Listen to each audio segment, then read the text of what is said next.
em defesa do patrimônio cultural brasileiro, Consórcio Público de Saneamento Básico da Bacia Hidrográfica do Rio dos Sinos, o PROSINOS, e o Conselho Estadual de Cultura do Rio Grande do Sul, Conselho Estadual de Educação do Rio Grande do Sul, o Instituto do Patrimônio Histórico e Artístico Nacional, o IPAM, o Ministério Público Federal e a Defensoria Pública da União.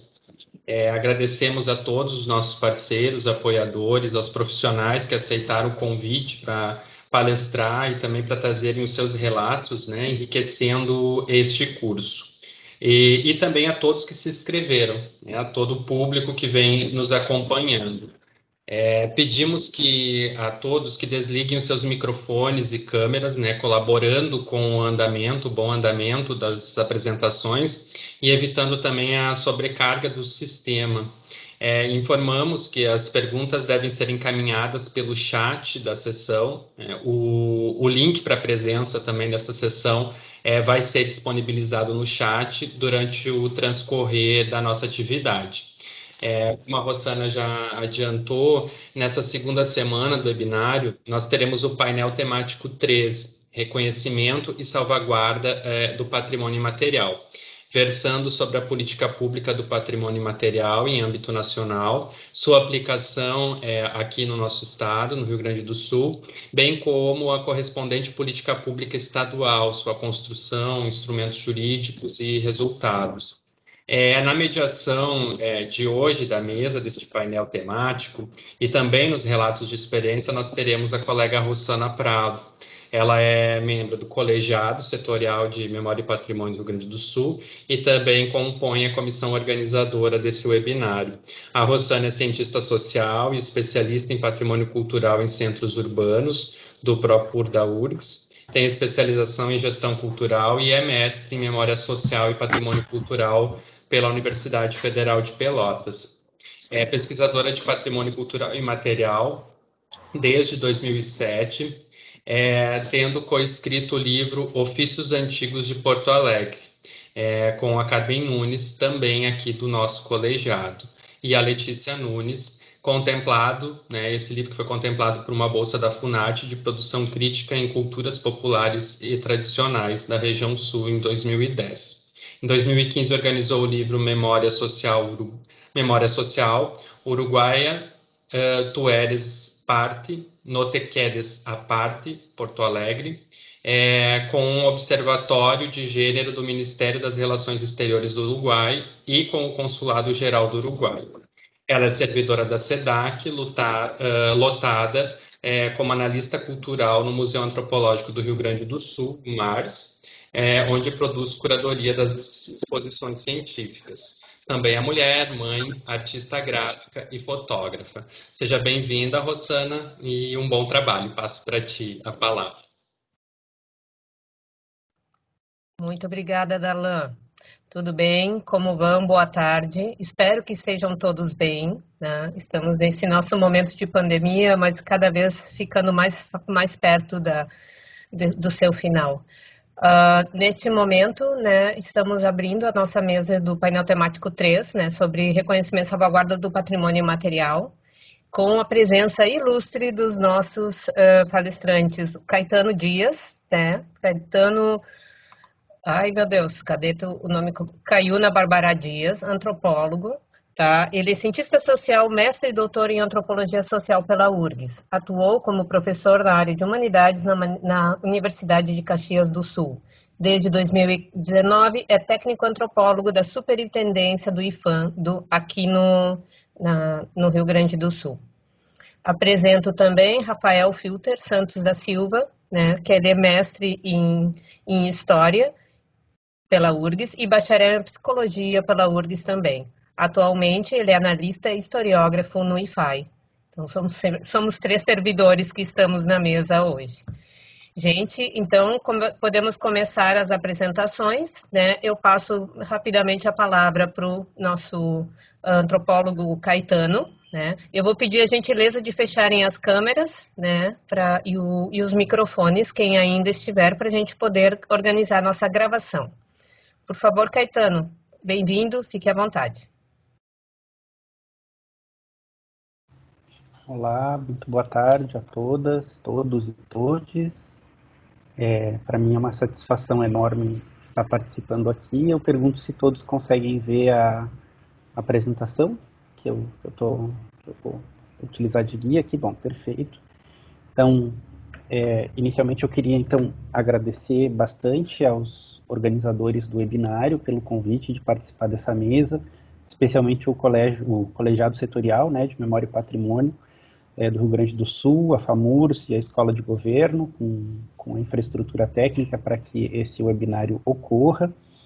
Eu gostaria também de saudar e ressaltar a importância, né, dessa iniciativa e cumprimentar também todos os participantes, as participantes que estão aqui hoje, especialmente os gestores municipais, né, pensando nesse um dos focos do webinário, porque algo bastante importante de ser ressaltado, né, que aqui a gente vai falar, bom, política federal, política estadual, mas a responsabilidade pelo patrimônio, né, pelas políticas culturais e pelo patrimônio especificamente, é também uma responsabilidade compartilhada. Né? Então, acho que é uma esfera bastante importante de diálogo também para que, através dos municípios, as políticas de patrimônio, e especialmente do patrimônio imaterial, tenham capilaridade. Né? Pensando que a gente tem aí um país com mais de 5 mil municípios e é o município que está na ponta, né? Junto daquilo que no idioma do patrimônio imaterial a gente vai chamar de os detentores. Bom, mas isso dito, né, a fala que eu me proponho a fazer hoje, então, como diz o título, é a construção da política pública do patrimônio imaterial em âmbito nacional, a partir da regulamentação do processo de registro do patrimônio imaterial. Acredito que a maioria dos participantes saibam, tenham notícia disso, mas, enfim, às vezes é uma novidade. O registro é um instrumento, digamos assim, análogo ao tombamento, né, que é o instrumento para o reconhecimento e a proteção do patrimônio material, que existe no nosso país para o reconhecimento e a salvaguarda do patrimônio imaterial. E é um instrumento legal, né, bastante recente, digamos, historicamente recente, né, são 20 anos da implementação, como eu vou discutir um pouco hoje, e é uma grande satisfação no patrimônio ver que cada vez mais os estados também estão implementando as suas políticas, os municípios estão implementando as suas políticas de patrimônio, utilizando já do IFAM e, enfim, do Estado, da União, né, a nível federal, na implementação destas políticas. Bom, então, contextualizando um pouco, também acredito que isso é de conhecimento de muitos, mas sempre vale a pena reiterar, né, que o instrumento do registro e a política federal de patrimônio imaterial como um todo, ela está ancorada, né, ela tem o seu marco jurídico, digamos assim, emana desses dois capítulos, né, desses dois artigos muito importantes da Constituição Federal de 88, que tratam da cultura, que são o artigo 215 e 216. Eles são muito importantes para a efetivação, né, se desdobram depois na política de patrimônio material, primeiro porque são, né, os dois grandes responsáveis, digamos assim, no texto da lei, de ampliar a noção de patrimônio cultural até então vigente no Brasil. Já há uma longa discussão a respeito disso, que se confunde, de certa maneira, com a trajetória do IFAM, que considerava como um patrimônio cultural e apenas uma parte disso, né, muito ligado a uma ideia de monumento, a uma ideia, enfim, de uma história oficial dos grupos classicamente colocados na elite cultural da formação do país, e muito calcados também na construção de uma identidade nacional mais unívoca, né? Então, a partir desses dois artigos da Constituição, a gente começa a ter uma percepção, né? Ou melhor, né, eles consolidam uma percepção que foi se avolumando através das discussões feitas nas décadas anteriores, do patrimônio cultural como algo mais plural, né? E uma necessidade também de outros instrumentos, além do tombamento, né, que incide sobre os bens materiais, sobre os conjuntos históricos, sobre os monumentos, sobre os acervos, para outras expressões culturais que até então não encontravam lugar, digamos assim, na política patrimonial ou um instrumento adequado, né, para sua salvaguarda. Né? E, mais propriamente, o artigo 216, ele coloca, né, ele reconhece que, bom, existem bens materiais e imateriais, também isso faz parte do patrimônio.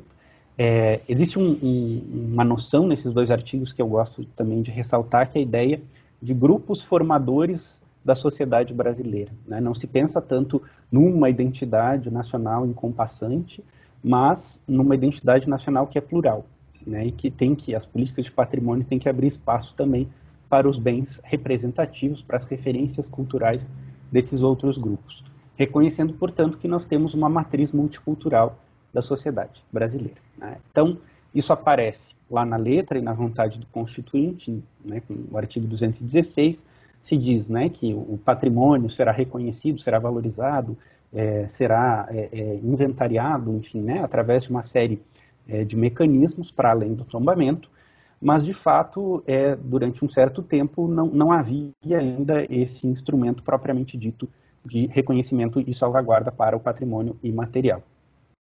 Ocorre, então, né, a redação, a publicação desse manifesto muito importante, né, de diversos especialistas e agentes do campo do patrimônio em 97, que é a Carta de Fortaleza.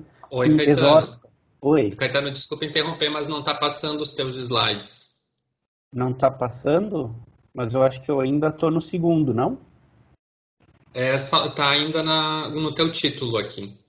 Ué, peraí, então. Deixa eu tentar. Para mim está passando o artigo 215, estava passando, normal. Estava passando? Sim, estava passando. Tu estava na lâmina dos artigos e da Carta de Fortaleza. Aqui também. E agora? Ah, ok, agora sim. É que houve alguma reclamação aqui, tá bom. Tá nesse que diz artigo 215, então. Perfeito. Bom, então houve essa exortação, né, dos agentes do patrimônio para que houvesse a criação desse instrumento para o reconhecimento do patrimônio imaterial, e que vai culminar, então, né, com a publicação desse decreto importantíssimo, né, que é o decreto 3551 de 2000, que cria o Programa Nacional de Patrimônio Imaterial, o PNPI. E é no âmbito da criação desse programa, né, do PNPI, que surge, então, o instrumento do registro, né, que, assim como o instrumento mais antigo do tombamento, que vem desde lá de 1937, se divide em 4 categorias, né? O instrumento do tombamento também são 4 livros do tombo, né, de acordo com os valores que enfim, justificam a proteção dos bens materiais a nível federal, patrimonial, né? No registro vai ocorrer a mesma coisa, com 4 categorias, né, pelas quais os bens podem ser inscritos nesses livros. Então, cria-se o livro dos saberes, o livro das celebrações, o livro das formas de expressão e dos lugares. É interessante ressaltar que, nessa trajetória, nós tivemos a possibilidade também de alguns bens podem, né, ser registrados em 2 livros, porque as expressões culturais são muito complexas e têm vários aspectos. Então, a capoeira, como um universo cultural bastante complexo, ela está reconhecida e registrada por esse instrumento em 2 livros, né, como Ofício dos Mestres de Capoeira nos Saberes e como Roda de Capoeira nas Formas de Expressão. Isso é bastante importante também porque, de certa forma, a categorização dos bens em um desses livros vai incidir um pouco em que foco que a salvaguarda, ou seja, as medidas, né, de visibilidade, de garantia das condições de reprodução cultural desses bens vão incidir. Tá?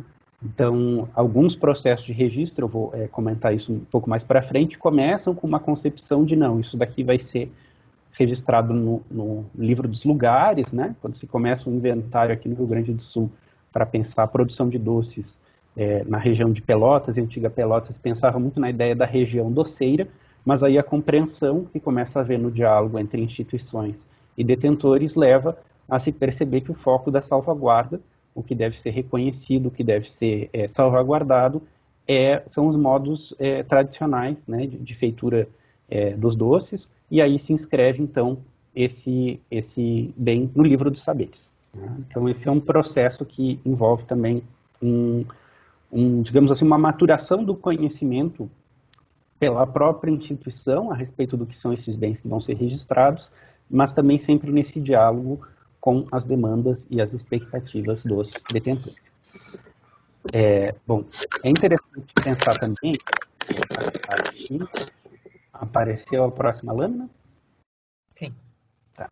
É interessante pensar também, né, que às vezes o foco acaba ficando muito no registro, né, no instrumento do registro, mas o registro ele está dentro, né, ele é um processo, digamos, é um dos pedaços, né, desse conjunto maior criado pelo Decreto-Lei 551, que é o PNPI, que é o Programa Nacional de Patrimônio Imaterial, que mais recentemente, como um todo, ele foi regulamentado por uma portaria do IPHAN, número 200 de 2016, né, como contendo 3 macroprocessos, né, processos de identificação de bens culturais e materiais, de reconhecimento e de apoio e fomento. Né. Então, no campo da identificação, a gente tem aqui a produção de vários inventários ao longo do tempo, através da metodologia que foi desenvolvida pelo IPHAN, de certa maneira, que acompanha, né, a implementação da política de patrimônio imaterial, que é o INRC, o Inventário Nacional de Referências Culturais,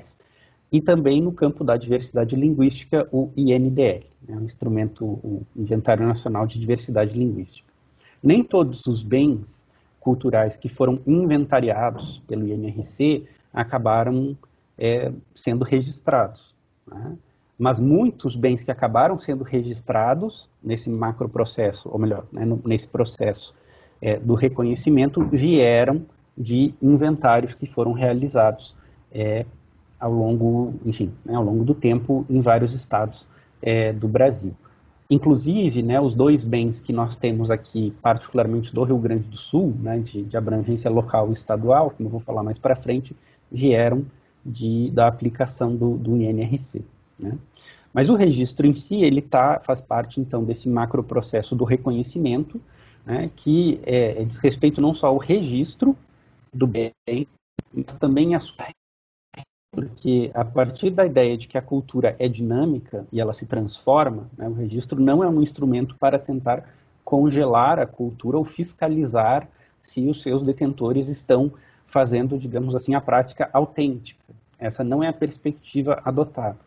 Né? E sabendo que os bens são dinâmicos, que a cultura muda, que muitas coisas podem ocorrer ao longo do tempo, o que o dispõe é que depois de 10 anos do registro ocorre um processo de revalidação do registro, né? Para ver no diálogo com as comunidades, enfim, a partir das políticas de salvaguarda que foram implementadas, o quanto que aquela referência cultural permanece ali operando dessa forma. E por fim existe o outro macroprocesso, né, que é o que se inicia após, de certa maneira, esse reconhecimento dos bens, ainda que muitas medidas já podem, né, ser feitas desde o momento da identificação, e fomento, e que são, na verdade, as ações de salvaguarda propriamente, né, ou seja, as políticas a serem implementadas pelo Estado, em cooperação, né, em diálogo, em parceria com instituições interessadas na salvaguarda e no reconhecimento desses bens e com os próprios detentores, para garantir a sua reprodução cultural, né, a sua sustentabilidade ao longo do tempo. Bom, isso dito, está passando esse slide, ele está aparecendo?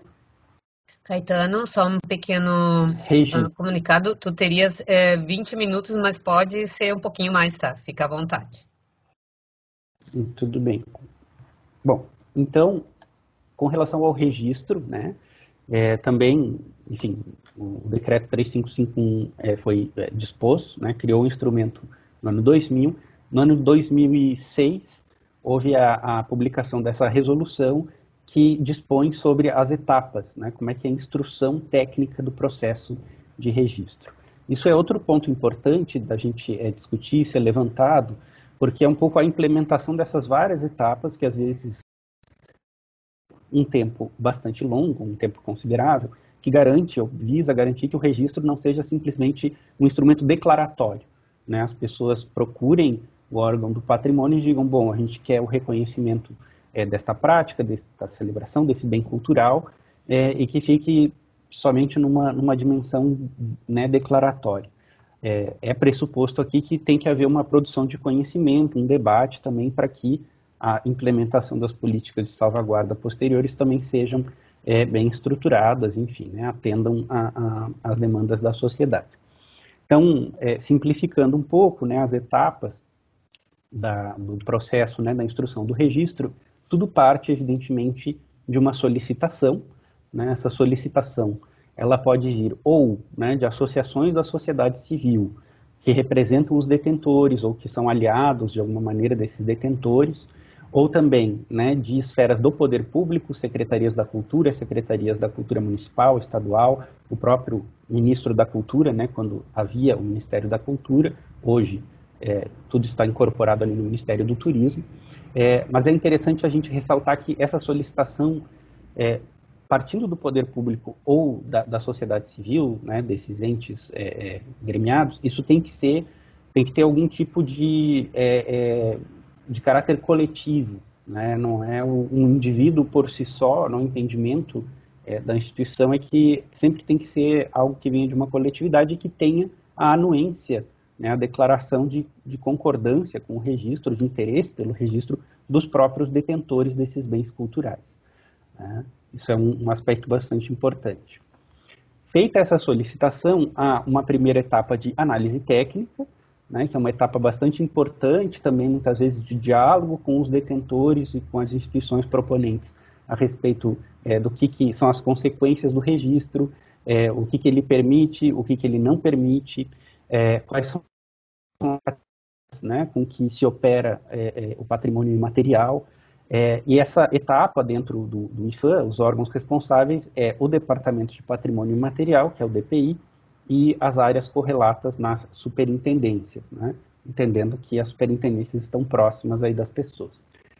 Feita essa análise técnica, essa apreciação é levada a um órgão colegiado que existe dentro do IFAM, que é a Câmara Setorial do Patrimônio Imaterial, que define a pertinência daquele processo de registro. Sim, vamos registrar, não, precisamos de mais esclarecimentos, de mais, né, instrumentos para decidir, aí se retorna a análise técnica, mas tem essa etapa da decisão da pertinência, que em caso positivo aí conduz à instrução técnica do registro propriamente dito, que de novo, né, é feito do ponto de vista do IFAM, coordenado pelo DPI, com as superintendências, atuando, né, na ponta, com os proponentes, se eles têm recursos para, enfim, conduzir essa instrução técnica do registro, ou instituições competentes que muitas vezes são, enfim, estabelecem parceria com o IFAM para tanto.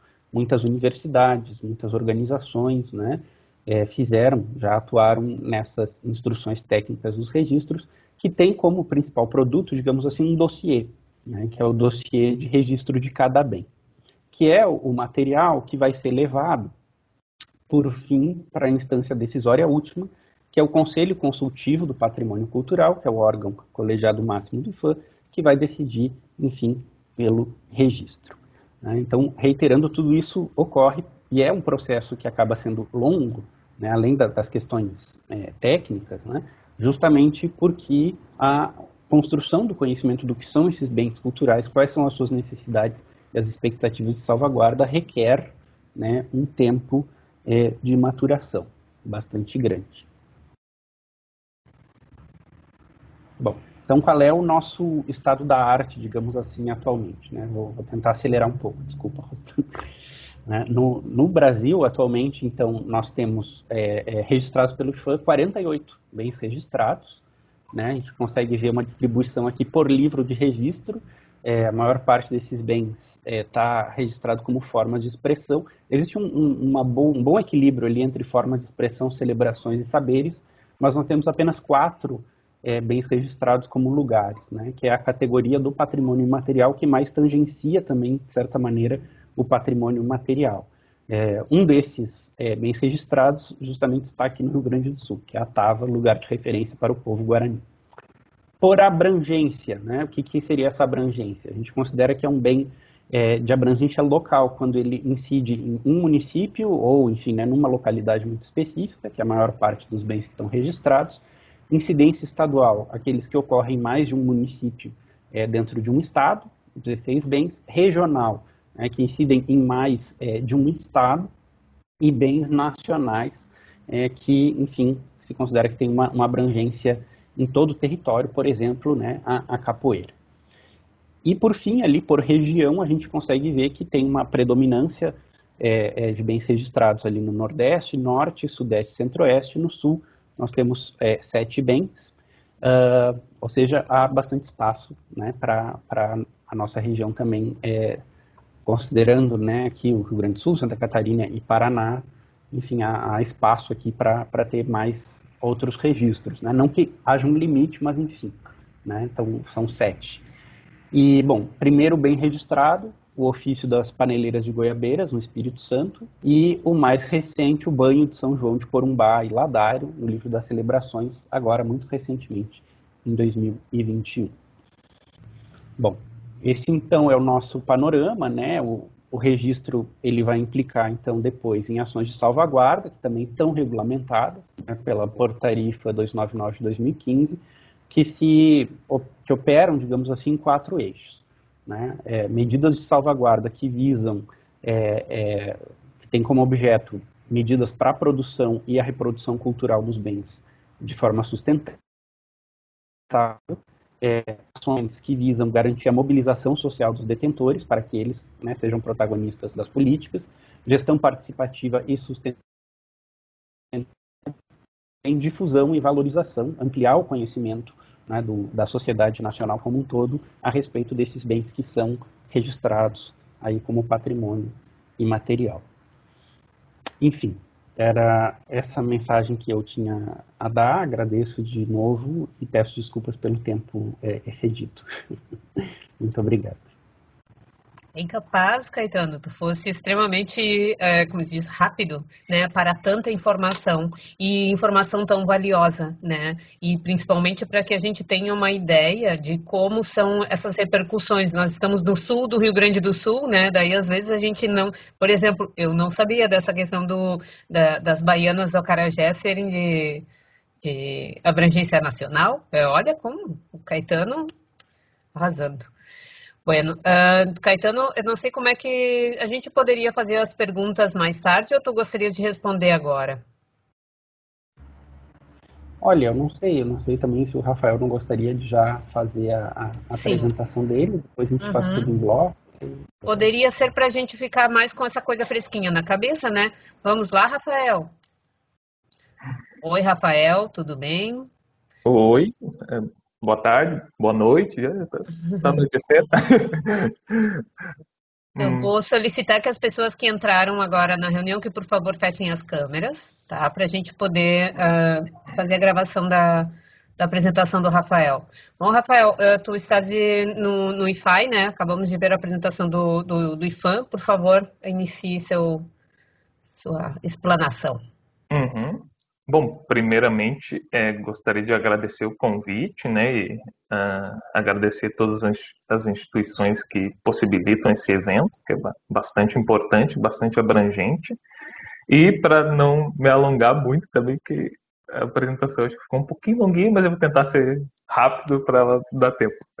Tem que ser rápido que nem o Caetano, ó. Ele foi perfeito, cirúrgico. Então tá bom. Bom, espero que vocês estejam todas e todos bem e vamos entrar no assunto ali. Eu vou compartilhar a tela.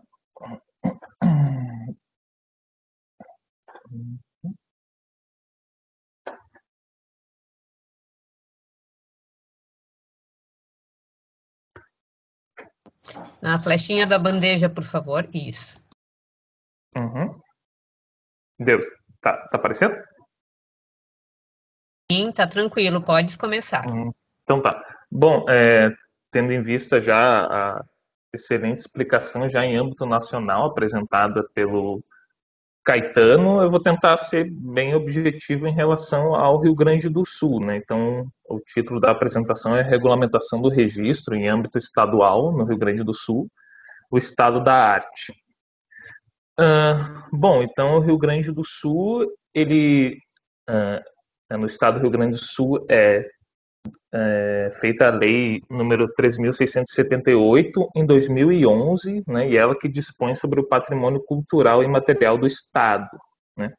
Então, o que traz essa lei? Essa lei ela já traz uma perspectiva já bastante atualizada, também indo na esteira do IPHAN, da Constituição, de patrimônio imaterial, de patrimônio cultural, né, já trazendo essa relação do patrimônio enquanto um elemento de referência, né, não como algo que tem um valor intrínseco, algo que existe como um elemento, um item de valor cultural simplesmente por existir, mas enquanto aquele elemento que ele aquele bem que ele tem valor no momento em que ele é valorizado e que ele é tomado pela população como algo que compõe a memória e a identidade, né, servindo como uma referência.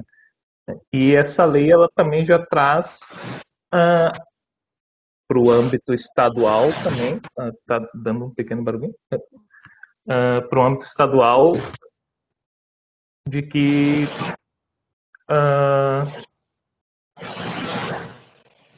acho que tem algum microfone ligado. Por favor, gente, só um pouquinho, Rafael, por favor, eu vou solicitar que todos fechem os microfones, tá? Para a gente poder continuar com a apresentação do Rafael. Muito obrigada. Bom, então continuando, ela também já traz essa ideia da pluralidade do patrimônio cultural e da própria ideia de cultura para o âmbito do Estado, né? Pensando ali que os bens culturais, os patrimônios culturais, eles têm que ser portadores de referência à identidade, ação, à memória dos diferentes grupos formadores da sociedade gaúcha, né?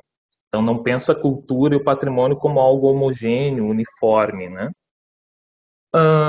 Bom, então ele também toma essas mesmas categorias que o IPHAN usa de patrimônio, né, como formas de expressão, modos de fazer, saberes, lugares, né, vai tomar também essas mesmas categorias. E outro importante elemento que traz também essa lei é a ideia de que o patrimônio cultural ele é transmitido às gerações presentes e futuras, ou seja, né, a ideia da continuidade, né, que o patrimônio cultural imaterial, né, aqui abordado, né, mas o patrimônio cultural como um todo, ele precisa ter essa continuidade histórica, né? Ele tem, de certo modo, eu gosto de pensar como uma vida, assim, né? Ele pode se manter vivo, mas ele também pode morrer, né? Então ele tem que ser e sendo transmitido de geração em geração, né? Ele vai se transformando ao longo das gerações, vai se transformando os significados atribuídos a esses bens culturais, e essas transformações não necessariamente fazem com que o patrimônio desapareça, mas ele também pode vir a desaparecer no momento em que ele vai sendo esquecido e não vai mais sendo valorizado pelas pessoas que vivem ou que deveriam viver aquele patrimônio, né? Bom, então, para além da lei de 2011, daí em 2019 ela foi regulamentada com o decreto 54.763, e aqui ela traz um outro destaque, como o Caetano já trouxe na apresentação dele também, esse papel da patrimonialização enquanto um ato administrativo do Poder Executivo, que ele cumpre um ritual, não, ele cumpre um rito processual, né, que vai envolver uma entrega de uma série de documentos, sobretudo vai envolver a participação social, a anuência, né, a aceitação dos detentores, das comunidades que vivem aquele patrimônio, eles têm que aceitar e participar da construção desse processo, né?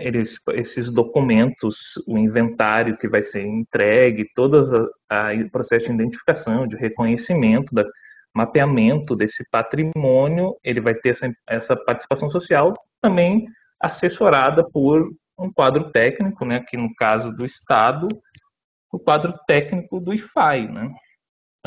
Então, ele tem todo esse rito processual, né, não sendo simplesmente a patrimonialização realizada através de alguma declaração por lei, né, mas sim envolvendo um trabalho com a população e também com uma assessoria técnica e com uma pesquisa e bastante ampla, né?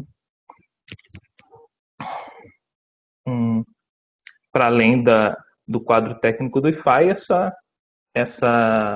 esse processo de patrimonialização ele também envolve análise e parecer de uma Câmara Temática do Patrimônio Cultural e Imaterial do Estado, né, que é composta por uma série de pessoas que têm uma relação com o patrimônio, que têm algum conhecimento com o patrimônio, né, ligados a diferentes secretarias, a diferentes instituições, como a AMPU, a Associação Brasileira de Antropologia, a FAMURS, o próprio IFAM, né? Então, sendo um trabalho também pluridisciplinar também, né? Que abrange diferentes áreas do conhecimento, diferentes instituições também.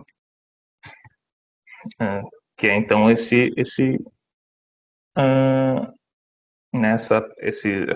análise técnica da documentação é feita tanto pelos técnicos do IFAI, quanto depois é feito parecer também pela Câmara Temática, né? Então, vai sendo uma análise bastante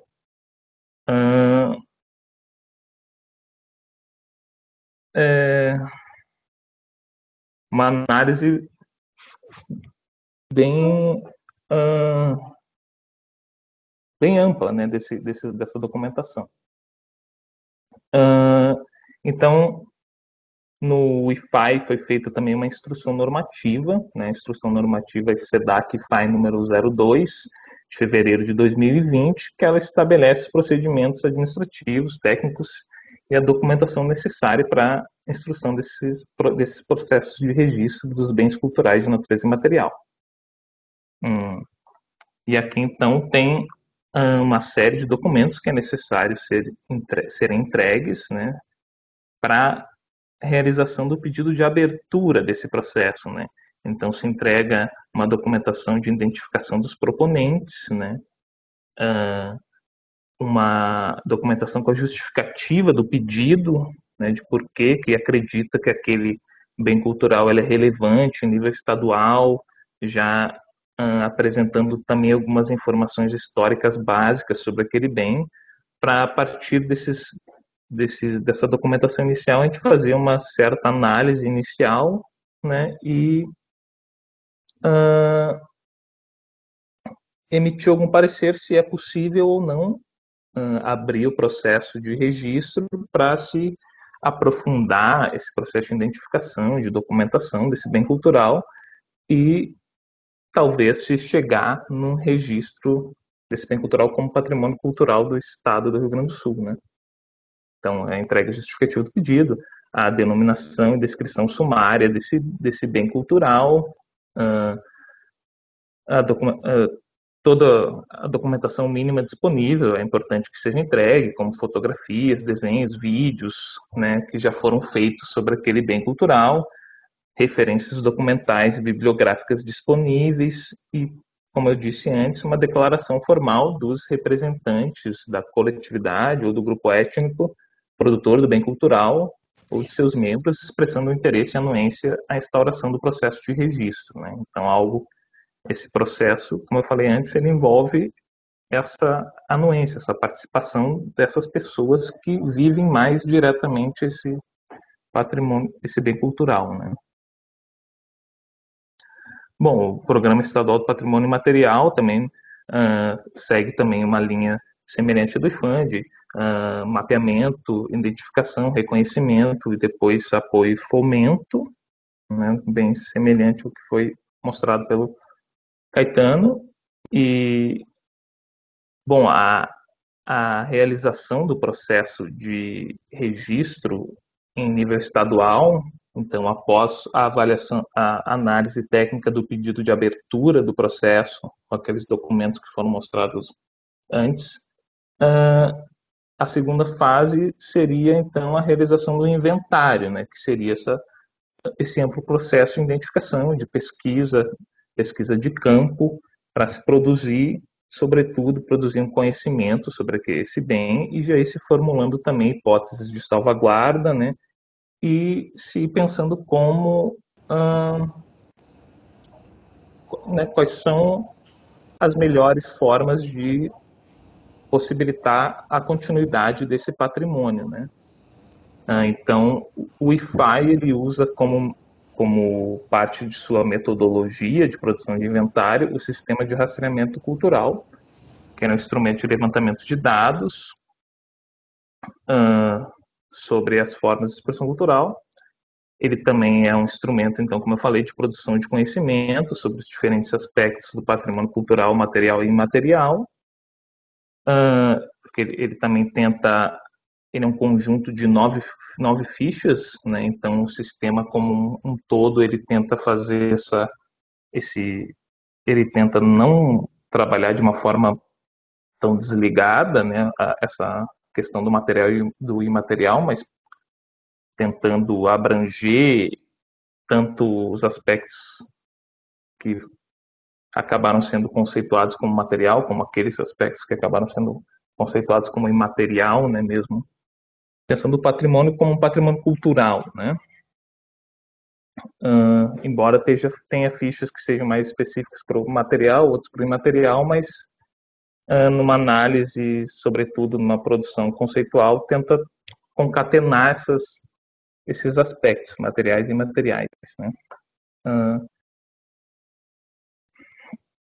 Esse sistema de rastreamento cultural, então, ele é uma metodologia do IFAI que se baseia no Sistema Integrado de Conhecimento e Gestão do IFAM, e ele tem como algumas bases, como dois conceitos bases, sobretudo a ideia de paisagem cultural, que são essas porções do território em que a vida humana imprime marcas e atribui valores, ou seja, né, pensando que não simplesmente a natureza, mas sim a relação das pessoas com o ambiente, de como elas vão atribuindo valor àqueles espaços que elas vão ocupando, né, e como elas vão deixando marcas nesses espaços, né? Então, pensando a paisagem a partir, né, de elementos culturais, né? E também um outro conceito relevante para o sistema de rastreamento é de referências culturais, que já trouxe um pouco, que de certo modo aparece um pouco na letra da lei, né? Dos bens culturais, então, são considerados significativos para a identidade e a memória de um grupo social, né? Não sendo simplesmente pensado o bem cultural como algo de valor intrínseco, né? Mas sim algo a que pessoas atribuem valor, né? Pessoas que vivenciam aquele patrimônio atribuem valor a ele, tomam ele como referência para sua memória e identidade, e por isso consideram ele relevante e por isso ele pode vir a ser um patrimônio, né? Esse sistema de rastreamento, então, ele busca abranger a totalidade das categorias de bens culturais, né, integrando os dados e conhecimentos sobre elas. Bom, aqui rapidamente é só uma complementação dos conceitos, uma citação ali, paisagem cultural enquanto ocorrência em determinada fração territorial do convívio entre a natureza, os espaços construídos e ocupados, os modos de produção e as atividades culturais e sociais, numa relação complementar, capaz de estabelecer uma identidade que não possa ser conferida por qualquer um desses elementos isoladamente, né? Então, a paisagem cultural tem busca essa abrangência, né, do social, do cultural, do ambiental, né?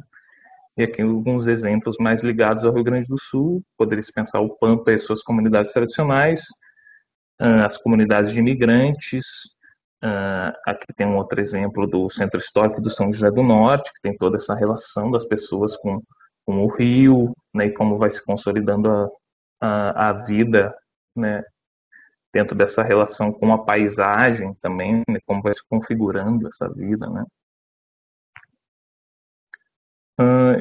E a referência cultural, como eu falei, já falei mais de uma vez, né, dessa relação, né, do patrimônio como algo que não tem valor intrínseco, né, mas que tem essa relação de valorização, né, de como que de atribuição de significado. Não vou repetir novamente, mas tem mais uma citação também para não tomar mais tempo. Bom, então, brevemente, as fichas que a gente tem elaborar, que a gente tem utilizado, né, para fazer um inventário, sobretudo o inventário de um dos bens culturais que estão em processo de inventariação atualmente, que é o do modo de fazer queijo artesanal serrano. Então, esse sistema de rastreamento cultural para bens imateriais, né, as fichas mais vinculadas aos bens imateriais, elas começam com uma fase 1, que é de mapeamento, que tem a ver mais com planejamento de como vai ser feito o trabalho de campo, sobretudo, né, e para a gente também ter uma dimensão espacial dessa pesquisa de campo, né. Vinculado a essa fase 1 também tem a produção de mapas, né, para continuar nessa ideia de para a gente ter uma percepção espacial de qual o território que aquele bem cultural se encontra, né, e qual vai ser o tamanho da pesquisa de campo, né, principalmente para se planejar depois as entrevistas, né, que é daí uma outra fase, outras fichas produzidas, né, junto com os proponentes, que são roteiros específicos para entrevistar os diferentes sujeitos que se relacionam diretamente com aquele bem cultural, né. Então, essas fichas, elas são produzidas, mas né, são produzidas pelo SFAI em diálogo com os proponentes para tentar se adaptar da melhor forma possível essas entrevistas para que elas consigam captar da melhor maneira o significado daquele bem, né? Como se dá a relação com aquele bem. E aí, por fim, na parte do inventário, tem a fase 3 de identificação, né, que seria uma amarração, né, do trabalho de campo, onde se faz uma descrição detalhada daquele bem cultural, se analisa e se interpreta os dados obtidos no trabalho de campo, obtidos nas referências bibliográficas, né, e se vai se produzir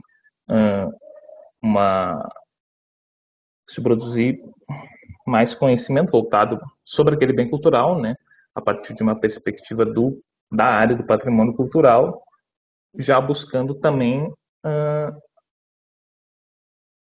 aventar hipóteses de como é possível salvaguardar aquele bem, né? Quais são o que seria necessário para aquele bem ter sua continuidade histórica e ter algum tipo de proteção, né? Não venha a desaparecer.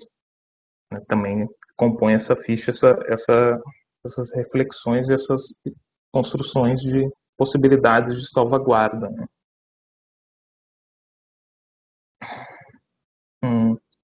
Então, rapidamente, daí, quais são os bens culturais em processo de instrução para registro aqui no IFAI, né? Então, até que vai ser a próxima palestra, né?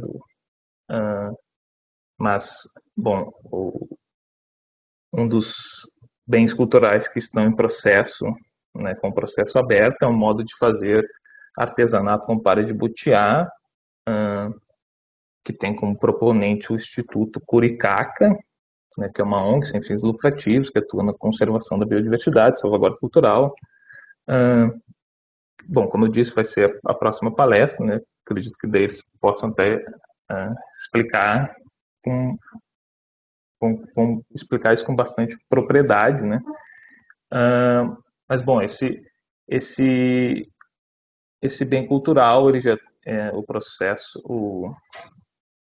a documentação dele, ela foi entregue já antes da regulamentação de da lei de 2011, né? Então, a documentação do modo de fazer artesanato, ela já estava no IFAI há algum tempo. E após a regulamentação, então, os técnicos do IFAI analisaram novamente a documentação produzida e agora está sendo feito algumas diálogos, né? O IFAI tem se mantido em diálogo com o Instituto Curicaca para fazer algumas atualizações dessa documentação e se pensar como se dá continuidade a esse processo, né? Que ele já, de certo modo,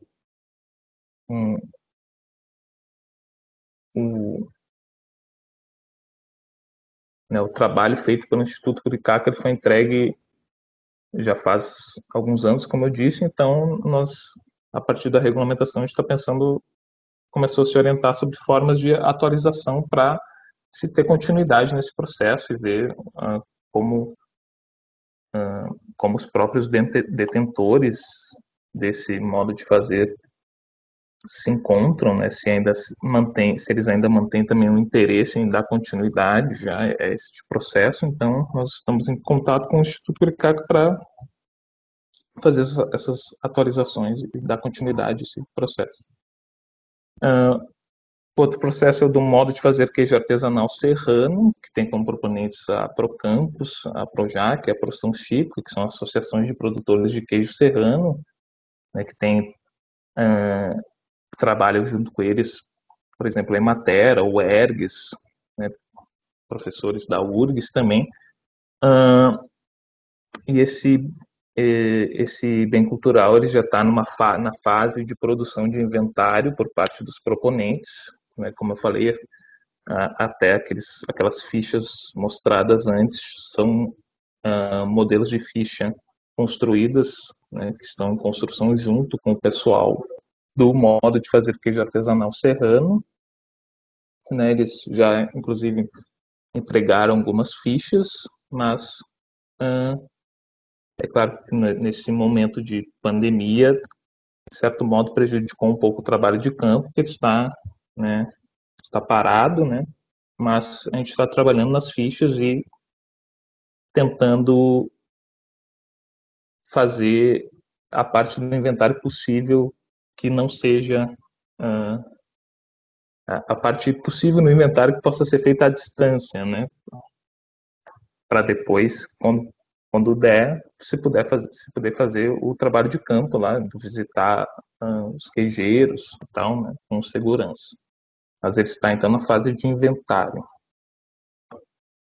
Isso. E o terceiro processo aberto no IFAI é o Sistema Ambiental e Sociocultural de Práticas Tradicionais Erva Mate, né, que o proponente é a própria Secretaria de Estado da Cultura do Rio Grande do Sul, e que ele tem o intuito, então, ele está numa fase mais inicial, principalmente de coleta de referências bibliográficas e documentação, né, que ele tem como intuito, como o próprio nome, né, que em realidade não é um nome definitivo, né, mas que a princípio a gente tem tomado como referência, como pensar todos esses elementos socioculturais e ambientais que a erva mate está envolvida, né, aqui no estado do Rio Grande do Sul.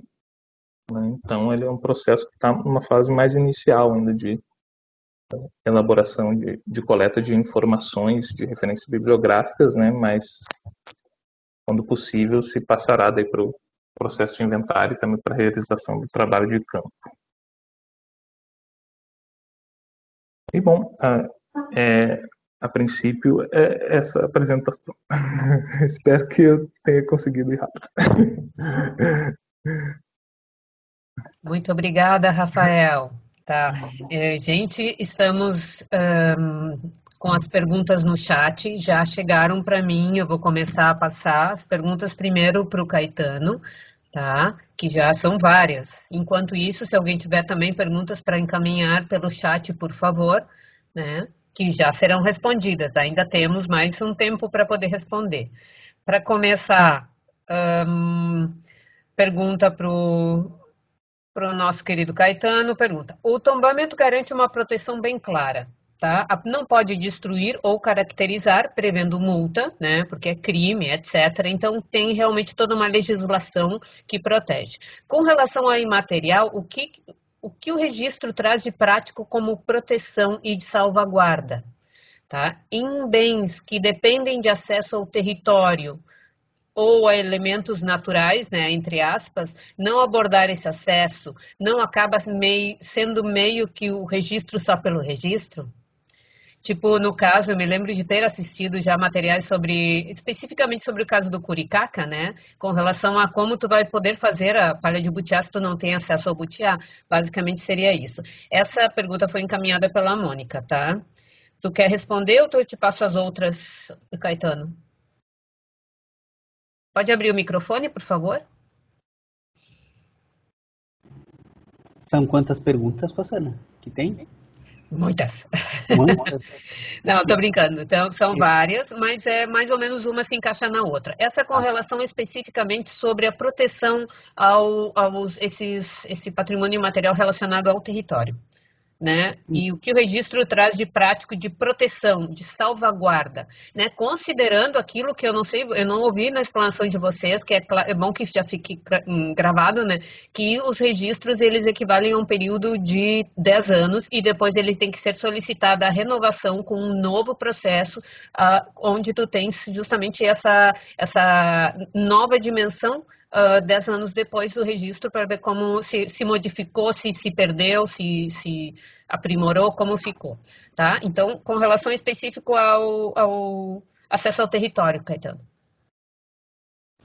Bom, então, essa questão, obrigado, né, pela questão, essa é uma questão importantíssima e ela é digamos assim, o grande drama, por assim dizer, né, da política desde o seu início.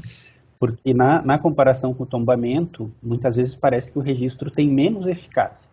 Né? E por quê? Porque o tombamento ele implica, evidentemente, numa rotina de fiscalização, né? Para ver se os bens não estão sendo danificados, se eles não estão sendo destruídos, descaracterizados. Os colegas que atuam, né, na área do patrimônio têm um poder de polícia, né, de aplicar multa e tal, e aí se pergunta o que o registro, como é que ele atua, né?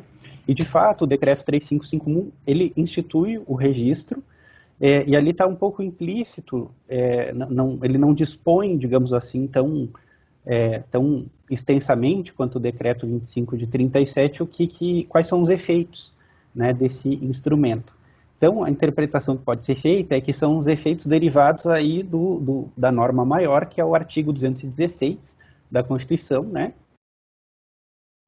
Claro, aqui para ficar mais fácil, né, que cabe ao poder público proteger, né, e valorizar, enfim, o patrimônio, e aí se entende que isso se aplica também ao patrimônio imaterial. É claro, né, que o registro ele não vai acabar culminando numa rotina de fiscalização, de autuação, né, porque não é uma perspectiva de fiscalizar se a prática está ocorrendo de uma maneira devida, justamente pela ideia de que a cultura se transforma, né, de que ela é dinâmica. Então, se entende muito mais que essa ação de salvaguarda, mas em alguns casos tem alguns efeitos de proteção no sentido estrito do bem, por exemplo, quando no campo do licenciamento ambiental, que é uma área de atuação do IPHAN, existe a identificação de impactos de empreendimentos sobre a área de ocorrência de bens registrados. E aí o IPHAN, enfim, ele é instado, né, a se pronunciar a respeito daqueles impactos e prever medidas de mitigação, enfim, quando for conveniente, né, quando for o caso.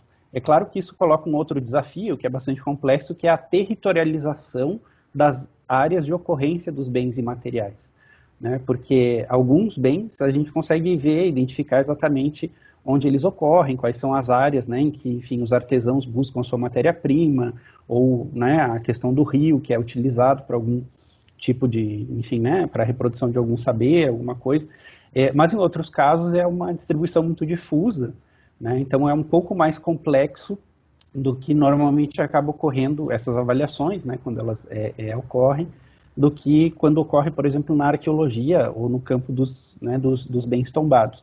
Mas ainda assim tem essa efetividade, primeiro no licenciamento ambiental, e segundo, né, tem um caso que eu gosto sempre de chamar a atenção, que foi uma empresa de tecido, se eu não me engano, que há um tempo atrás utilizou os padrões gráficos do povo lá do Amapá, né, do povo indígena que tem a sua arte gráfica Kutiwa, né, registrada pelo IFAM, e aí o IFAM foi acionado e isso culminou num termo de ajustamento de conduta, né, da empresa com relação a esses detentores e que se reverteu em recursos para a salvaguarda. Né. Claro, então, resumindo, né, não tem a mesma rotina de fiscalização, de poder de polícia, do tombamento, mas tem os seus efeitos, que derivam ali do artigo 216.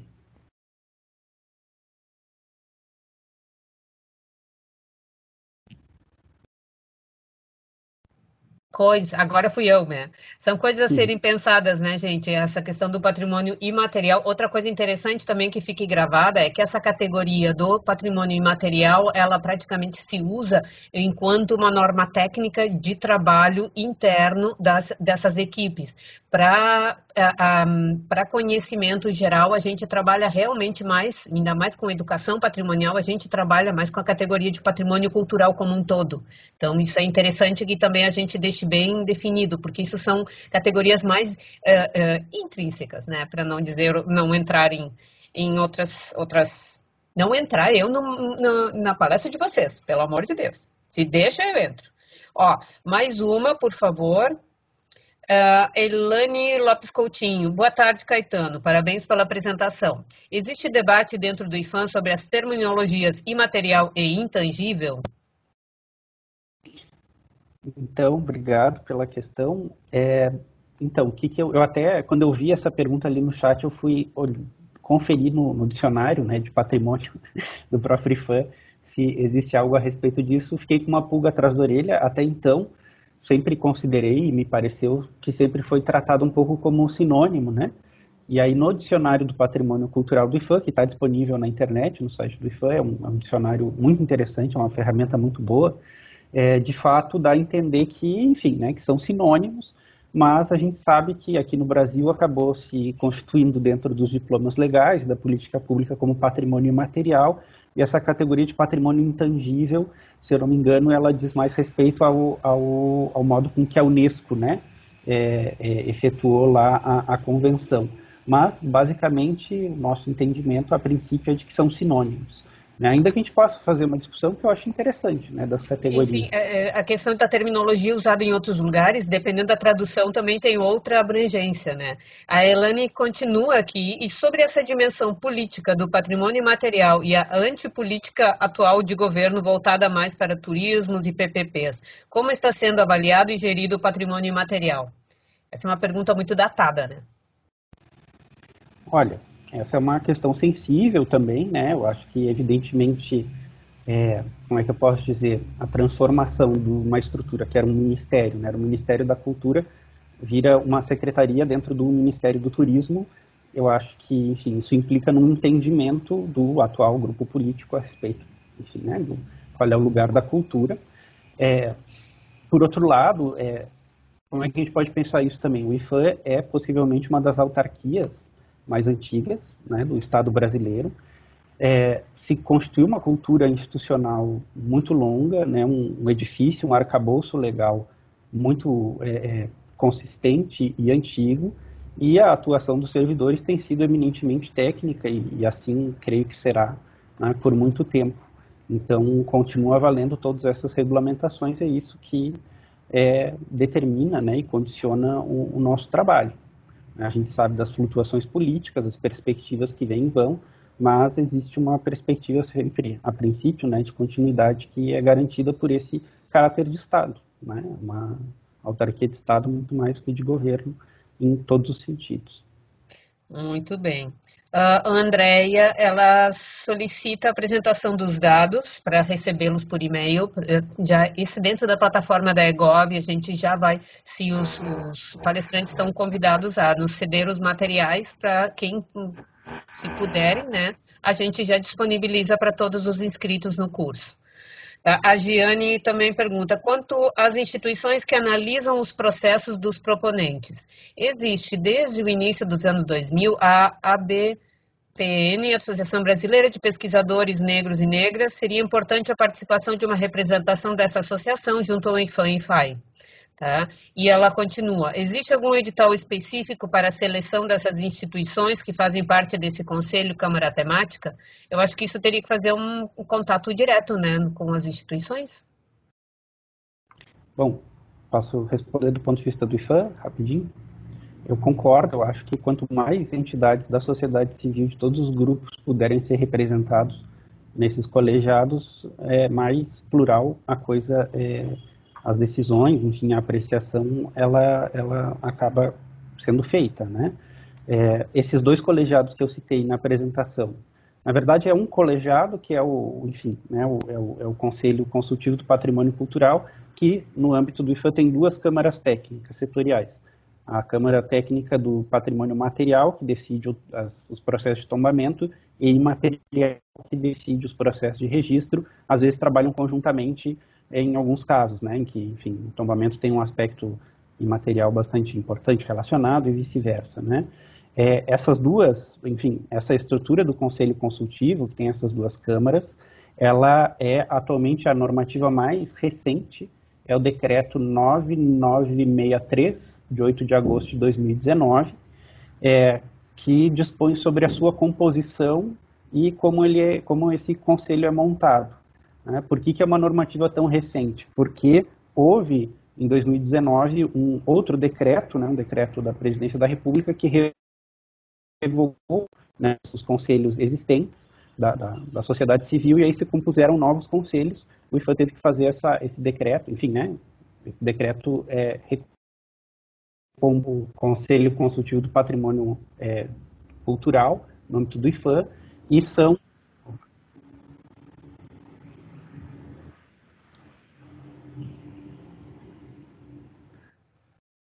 Caetano, tu travaste. E agora? Oi, eu caí. Sim. Voltei. Voltou. Consegue me... Mas, enfim, atualmente, né, na composição mais recente do Conselho Consultivo do Patrimônio Cultural. Ele é formado atualmente, né, pela presidente do IFAM, tem um representante do Ministério da Educação, um representante do Ministério do Meio Ambiente, um representante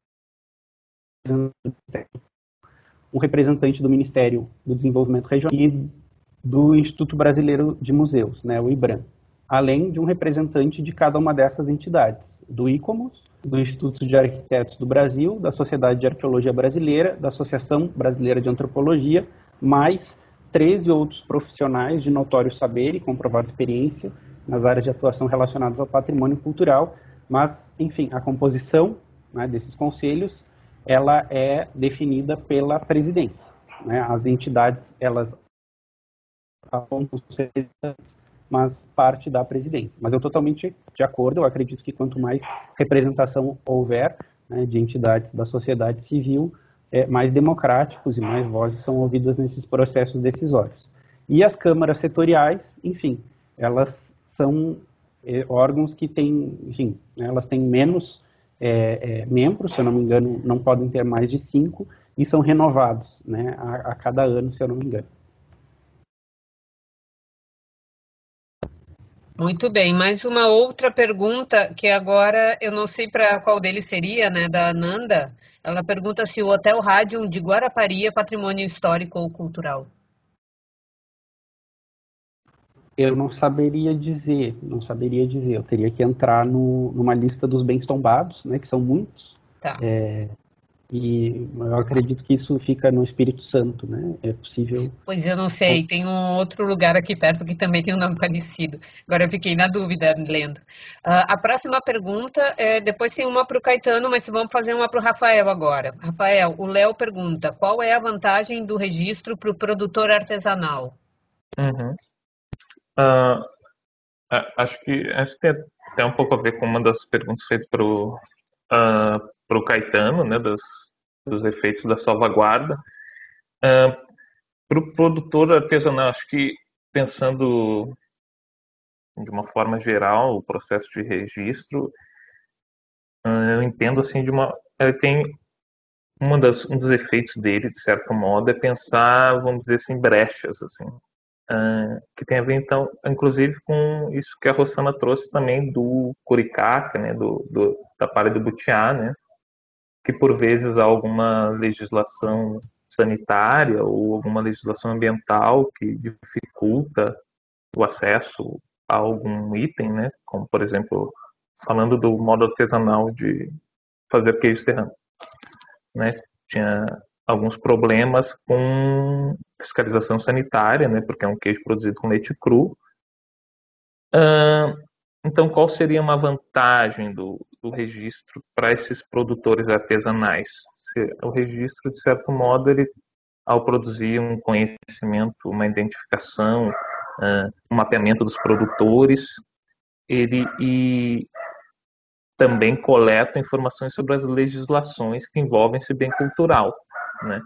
Então, no momento que se percebe que há alguns empecilhos à produção desse queijo com leite cru, devido a algumas legislações de fiscalização sanitária, se tenta formular projetos de leis ou ações que criem brechas nessa legislação que envolve a fiscalização sanitária. Então, o trabalho de salvaguarda ele também envolve isso, né? Pegando esses processos que estão abertos no IFAI, eles são processos que já vêm de um trabalho longo, né? O do queijo, por exemplo, foi também apresentado ao IFAM. Eu vi que no chat da reunião já se falou até do chimarrão, né? Que também já foi apresentado ao IFAM, que inclusive o Caetano até compartilhou alguns documentos com a gente quando a gente começou a pesquisar a erva mate. Então, o queijo e o artesanato papar de Butiari já é um trabalho longo que, de certo modo, já fizeram intervenções nesses aspectos legislativos também, antes de ser feito o próprio registro, né, como patrimônio estadual. Mas penso que uma das vantagens, por exemplo, é isso que eu falei, né? Tipo, o produtor de queijo, ele ter o seu produto legalizado, vamos dizer assim, né, dentro do aspecto sanitário, ou a produtora de artesanato de Para de Butiá, ela ter acesso ao butiazeiro, né? Então, abrir essas brechas quando há algum aspecto normativo, institucional, que está servindo de empecilho, né, para esse bem cultural. Não sei se isso satisfaz a pergunta, mas se ele quiser que eu fale um pouco mais, alguma Sim, coisa mais agora eu abri. específica, né? Ai, meu Deus, esse microfone. Pois então, a ideia que nós, pelo menos, nós estamos sempre atrás quanto mais valores, melhor, né, Rafael? Então, seria também dizendo que isso seria uma perfeita maneira de tu valorizar quanto mais esse saber fazer artesanal para garantir a sua transmissibilidade, né, a sua permanência. Então, o Léo pergunta agora para o Caetano. Caetano queria saber como se faz a relação legal entre patrimônio cultural e natural, por exemplo, no caso da religião brasileira de Umbanda, que pratica ritos em cachoeiras por vezes protegidas. Isso, às vezes, causa alguns problemas. Se tu puderes comentar. Sim.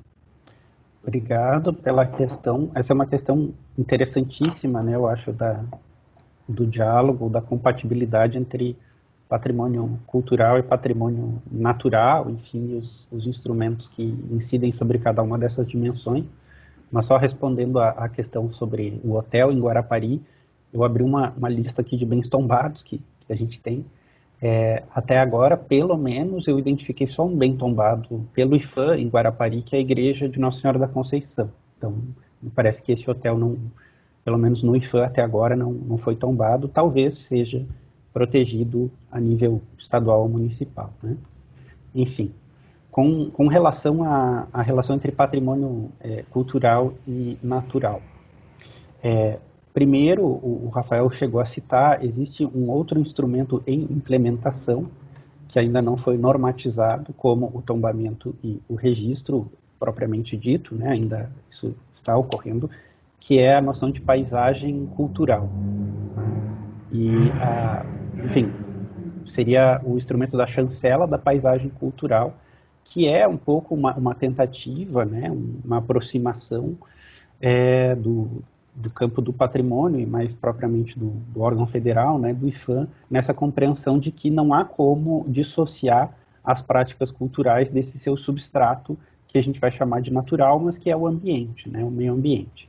Ainda não foi propriamente regulamentado, mas já é um entendimento, né, de que deve haver esse tipo de compatibilidade, né, e, enfim, a nível, pelo menos, da Unesco, isso já ocorre com a paisagem no Rio de Janeiro, se eu não me engano, né, e tem também a questão lá no estado do Rio de Janeiro, se eu não me engano, Ilha Grande, Paraty, né, que é também bem acautelado como um conjunto ali que enfim, parte dessa perspectiva, né. Muitos bens registrados, isso é outro aspecto importante, tem um componente ambiental indissociável, né, porque muitos saberes, muitos ofícios tradicionais têm essa base, né, e a sua reprodução cultural depende de um meio ambiente sustentável, do acesso aos recursos que baseiam essa prática, como o Rafael bem estava falando a respeito do queijo artesanal. A gente pode pensar também nos 2 sistemas agrícolas tradicionais registrados pelo IPHAN, né, o sistema agrícola tradicional do Rio Negro, no Amazonas, e quilombola do Vale do Ribeira, em São Paulo, né? Inclusive o sistema agrícola tradicional quilombola do Vale do Ribeira, em São Paulo. O pedido de registro para a construção toda desse entendimento tem a ver com conflitos de ordem socioambiental também. E a perspectiva, muitas vezes, dos órgãos, né, de proteção ambiental, uma perspectiva um pouco mais, né, de meio ambiente, de que via o elemento humano e as comunidades tradicionais como avessas à proteção ambiental, né, uma perspectiva de que queria removê-las ou tirá-las, enquanto que, na verdade, a gente sabe que esses ambientes só existem como estão, de pé e manejados sustentavelmente, porque essas comunidades estão lá, né? Então, essas interfaces, eu acredito que elas têm muito ainda a ser desenvolvidas, mas já no instrumento do registro a gente vai vendo isso acontecer, né? Um dos bens que estão registrados no livro dos lugares é a cachoeira de Arauetê, né, no Amazonas, que tem muito a ver, enfim, com a mitologia, enfim, com as cosmologias, né, dos povos indígenas que lá vivem, mas também, né, tem essa dimensão ambiental, monumento natural, né? Enfim, então isso vai sendo construído ao longo do tempo, né? E se eu não me engano, né, eu acho que a gente pode pensar também que a noção de meio ambiente com que o Brasil tem operado incorpora a ideia do patrimônio cultural, né? O IPHAN é um dos órgãos chamados a se pronunciar nos processos de licenciamento ambiental, né? Porque se entende que o patrimônio cultural, tanto o material quanto o imaterial, faz parte desse ambiente, né? Então, isso vai se constituindo aos poucos. Muito, muito esclarecedor, muito bom tu pegou, dado essa abrangência. Agora vem uma pergunta específica aqui para os dois, tá? Não, mas não responda a minha pergunta, Rosana. Desculpa. Sobre as cachoeiras. Léo, eu tinha te pedido para deixar fechado o microfone sobre o uso religioso das capoeiras, das cachoeiras, por favor. Desculpa, Caetano. Perfeito. Bom, em alguns casos, como é que normalmente isso tem aparecido no âmbito de atuação do IPHAN, né? Existem muitas casas de religião de matriz africana no Brasil que já são tombadas, né, pelo IPHAN, principalmente na Bahia, em Pernambuco, e faz parte, isso é um aspecto bastante interessante, né, do plano de gestão dessas casas de religião quando elas são tombadas, a compreensão também dessa utilização do seu meio, onde são feitas, enfim, as oferendas e tudo mais, e se compreende que faz parte, né, da reprodução daquele bem cultural, que isso também tem que ser compreendido primeiro pelo órgão de patrimônio e, enfim, né, pela comunidade ao redor, que tem que começar a perceber aquilo como um patrimônio, né? Então a gente tem conhecimento, né, de algumas situações de conflito que envolvem esse uso, né, dos recursos naturais por comunidades de terreiro que já foram tombados nesses estados, e o IPHAN sempre, normalmente, tem atuado no sentido de, primeiro, dar apoio a essas comunidades nesses conflitos, lembrando, né, as autoridades que muitas vezes vão lá, enfim, cobram, né, com uma compreensão um pouco mais limitada de uso dos recursos ambientais que está havendo, enfim, algum tipo, né, de uso impróprio, de crime ambiental, de que a coisa não é bem assim, de que ali é um patrimônio, que faz parte, né, daquelas cosmologias. Então, isso são alguns eventos que têm ocorrido, né? E, enfim, a gente sabe que o racismo, né, religioso e o racismo ambiental também prosperam bastante no nosso país recentemente, e a dimensão, o patrimônio cultural tem sido, em muitos casos, muito importante para esses povos poderem, né, essas comunidades poderem fazer valer os seus direitos e seus modos, né, de utilização do ambiente. Mas a gente sabe que existem muitos desafios aí, um déficit, muitas vezes, de compreensão também por parte dos outros órgãos do Estado, né, e dos órgãos ambientais. Muito bem, tá, está respondida a pergunta do Léo. Agora a Mariana pergunta, boa noite, Caetano e Rafael. Existe algum exemplo no estado de vocês de registro de algum bem que estivesse prestes a se perder? Neste caso, onde há urgência e aquele modo de fazer ou saber está prestes a ser extinto, existe alguma previsão de ação específica para a salvaguarda do mesmo? E antes de responderem, por favor, eu vou pedir para o Adamilton Oliveira, por favor, fechar a sua câmera.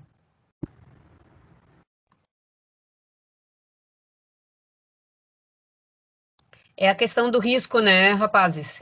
Como trabalhar o que está prestes a risco de perda. Rafael, quer começar a responder? Sim. Pode ser. Bom, no IFAI, esses processos que eu mostrei na apresentação, na verdade, eles são os 3 primeiros processos de registro com o qual o Estado, né, está trabalhando. Assim. Então, não tem nenhum ainda registrado, nenhum bem cultural registrado em âmbito estadual. Nós, então, estamos estruturando, terminando de estruturar o trabalho com, né, realizando esses 3 processos, né? Então, ainda não há registro de nenhum dentro dessa questão emergencial, né, mas acredito que também a gente tenha que estruturar essa questão de como trabalhar caso venha a surgir uma questão mais emergencial, né, de dar uma maior celeridade, talvez, né, a esse processo, né, mas ainda é algo que está começando no Estado, né. E até só já pegando um pouco o que a Giane falou da participação ali daquela associação de pesquisadores negros e negras, acho que é uma boa contribuição que ela trouxe, né? E a própria Câmara Temática do Patrimônio Imaterial ela ainda não está instituída aqui no Rio Grande do Sul, ela está para ser instituída, né? Então acho que é uma boa de levar até para ali compartilhar com os colegas do IFAI para se pensar uma forma de, ao ser constituída, né, ela abarcar essas contribuições, né.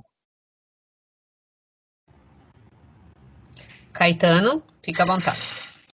Bom, na experiência, né, do IFAM, ao longo desses 20 anos, o que se percebe é que muitos pedidos de registro vêm justamente de uma percepção da perda, né, ou do desaparecimento iminente, ou em algumas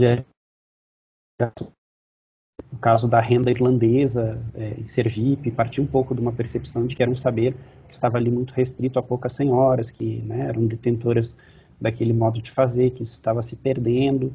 O próprio primeiro bem, né, que foi registrado, o ofício das paneleiras no Espírito Santo, se eu não me engano, também diz respeito à ameaça, né, do seu barreiro, do lugar onde a matéria-prima é buscada ser, enfim, destruída ou utilizada por uma outra infraestrutura urbana que eu não me recordo agora qual era, né? Então, sim, muitos processos vêm dessa percepção, né, de que há um risco iminente. Não há esse instrumento específico no Brasil, mas na Unesco, no âmbito da Unesco, da Convenção, há a lista do patrimônio, né, do patrimônio intangível, imaterial, e há a lista do risco, né? Tem uma lista lá especificamente daqueles que têm que ter uma salvaguarda urgente porque há um risco iminente de desaparecimento, E no âmbito internacional a gente sabe que muitas vezes são casos muito sérios, são guerras, enfim, né? Conflitos violentos, que aqui também no Brasil não haja, mas enfim, né, existem alguns casos que muitas vezes vão muito além, talvez, de qualquer outra experiência que a gente tenha tido até agora. Aqui no caso do Rio Grande do Sul, por exemplo, em termos do saber fazer muito específico, né, as tradições doceiras, talvez não dê para dizer que seja uma perspectiva de um risco de desaparecimento, né, iminente, até porque existe uma construção precedente ao registro, né, de valorização disso como, enfim, um elemento da construção da cultura regional e tudo mais, mas houve, né, durante o processo do inventário, a identificação de alguns riscos, né, para a manutenção e a transmissão desse saber fazer, que dizem respeito, como disse o Rafael muitas vezes, à incompatibilidade, né, das normas sanitárias com as produções artesanais de alimentos, e muitas vezes também alguns riscos que dizem respeito à padronização excessiva dessa produção, né? Não só no aspecto sanitário, mas muitas vezes também estético, de modos de preparo, né? Que às vezes são, enfim, são exigências que vêm de outros tipos de reconhecimento, né? De outras iniciativas que incidem ali sobre esse bem, que foram identificados como, bom, aqui tem um certo risco para a transmissão desse saber fazer. Outro bem, né, que a gente tem registrado aqui, que é a tava, lugar de referência do povo guarani, na verdade foi muito mais um processo de abertura de diálogo e de percepção do próprio IFAM a respeito da perspectiva guarani, da perspectiva dos indígenas sobre o sítio, né, arqueológico e histórico de São Miguel. Né, entender que para contar aquela história, né, é preciso incorporar também o modo com que os Guarani a contam, né, e as suas percepções e o seu direito, né, fazer valer o seu direito de circular no parque, de utilizá-lo a partir, enfim, né, dos seus entendimentos, que é o resultado mais imediato desse registro. E fazem parte do cotidiano diário, né, do sítio histórico. Bueno, vamos para a próxima pergunta, agora específica para o Rafael. Muito obrigada, Caetano. Já fui entrando aqui. Temos ainda mais meia hora, gente, então ainda tem pergunta pela frente. Pergunta para o Rafael. O Luiz Fernando Roden, tá? Ele diz, tu sabes se já existe um processo de registro iniciado, de registro do chimarrão e da erva mate no IFAM? Isso, eu até falei um pouco numa das outras perguntas, que é né, que se entregou uma documentação, né, sobre o chimarrão, né, e que o Caetano, inclusive, compartilhou conosco, né, do IFAI,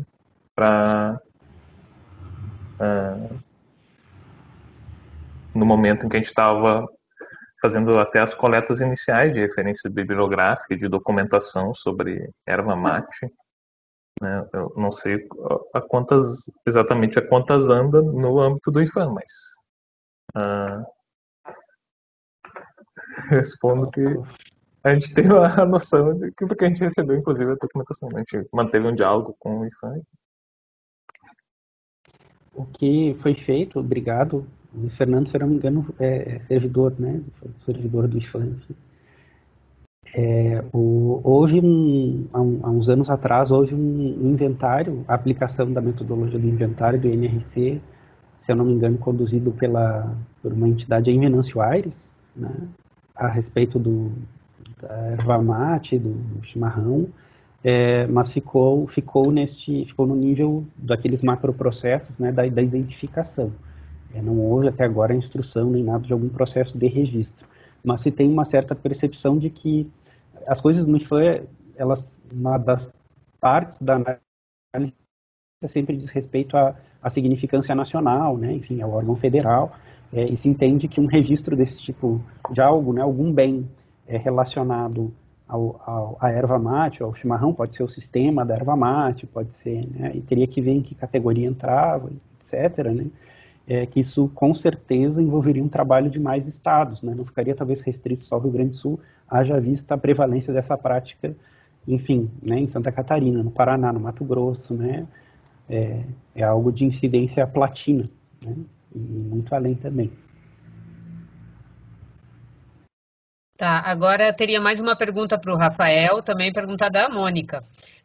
Tendo em vista o que falou Caetano sobre os patrimônios imateriais registrados pelo IPHAN terem impactos avaliados no licenciamento, o IPHAI está prevendo isso também para os patrimônios que vierem a ser registrados? Bom, inclusive os 3 processos que estão em aberto também têm uma perspectiva ambiental que perpassa eles, né, com bastante força, assim. E a ideia é que sim, que nas elaborações de salvaguarda, né, se adentra essas questões também, né? Inclusive, por exemplo, com o próprio modo de fazer ali da Palha de Butiá, a gente já fez reuniões com a Secretaria do Meio Ambiente do Estado para se pensar essas questões de, né, onde estão as localizações dos butiazais e tal, para essas questões de licenciamento, questões ambientais, questões sanitárias, elas também venham a ser abarcadas nas elaborações de salvaguarda. Então, sim, se pensa também nisso também.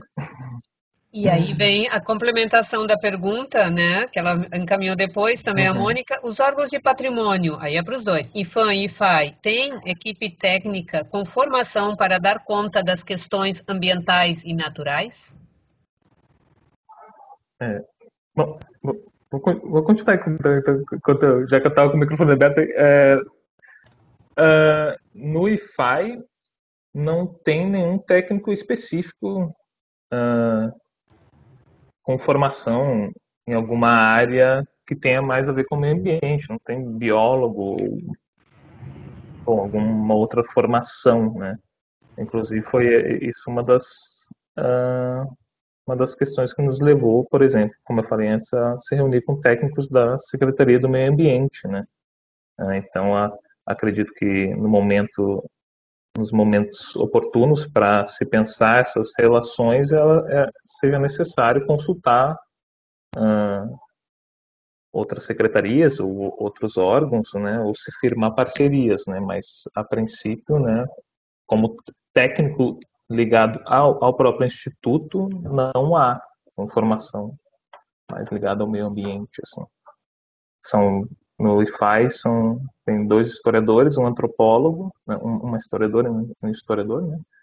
Um antropólogo, e os demais técnicos são arquitetos, né? Bom, no caso do IPHAN, eu diria assim que na área finalística, né, não na área administrativa, na área finalística, o AAA, né, normalmente são os arquitetos, arqueólogos, antropólogos, muitos arquivistas também, né, mas uma das unidades especiais do IPHAN é o sítio Roberto Burle Marx, e lá, se eu não me engano, há especialistas, né, da biologia, enfim. Existem colegas, e principalmente alguns que atuam no licenciamento ambiental, na Coordenação Nacional de Licenciamento, se eu não me engano, tem geógrafos também, né, que atuam nessa interface. Muitos dos antropólogos, das antropólogas que trabalham no IPHAN, pela sua experiência pretérita, acadêmica, ou mesmo, né, na instrução de alguns processos de registro, como dos sistemas agrícolas, tem algum conhecimento, né, de antropologia ambiental, ou, enfim, circulam nesses 2 âmbitos, mas muitas vezes, né, por exemplo, num processo de registro que implica algum tipo de conhecimento específico do meio ambiente, né, por exemplo, o Inventário Nacional das Referências Culturais sobre as Lidas Campeiras aqui, né, nós vamos ter ali também a participação de geógrafo, um diálogo com enfim, profissionais das biociências. Na mesma coisa, né, no Sistema Agrícola Tradicional do Rio Negro, é um processo que foi instruído pelo IPHAN em parceria, se não me engano, com o ISA, com o Instituto Socioambiental, o Instituto, o IRD da França, e ali também, né, muitos parceiros com esse conhecimento. Então, aquilo que nós não temos como colegas, digamos assim, né, como equipe técnica das biociências, as parcerias, as cooperações, os convênios muitas vezes suprem. Bom, chegamos. Tem muitos agradecimentos no chat para vocês, né? Eu gostaria de agora eu fazer uma pergunta, né? Afinal, porque eu já fico muito curiosa com relação às perspectivas, porque o nosso seminário ele está são várias mesas que vão transcorrer ao longo desses 2 meses de junho e julho, e a nossa perspectiva no final, e vocês estão convidados para integrar um GT que vai compor a carta para o futuro do patrimônio do Rio Grande do Sul. Então, como especialistas, né, já estão formalizando já o convite aqui para vocês, e eu colocaria uma questão que me diz muito respeito, que é a questão da identidade cultural da região sul. Eu sei que tem essa coisa das fronteiras, né, da região toda, né, Caetano, mas com o frio. Como seria um desafio, como a gente poderia fazer algum tipo de referência ao nosso frio, né? Já que estamos em junho, já estamos todo mundo de manga comprida, né? Então, porque é uma característica muito peculiar do nosso estado, né, gente? Temos também frio em Santa Catarina, no Paraná, mas aqui, né, como seria essa organização, assim, tipo mundo dos sonhos, sabe, aquela coisa assim de possibilidades, porque eu não sei se haveria metodologia para poder fazer isso, né? Porque isso é um fator, eu acho um fator determinante dos modos de viver, saber, fruir, o nosso território e nosso modo de vida do Rio Grande do Sul, pensando que temos muitas pessoas de outros estados nos assistindo.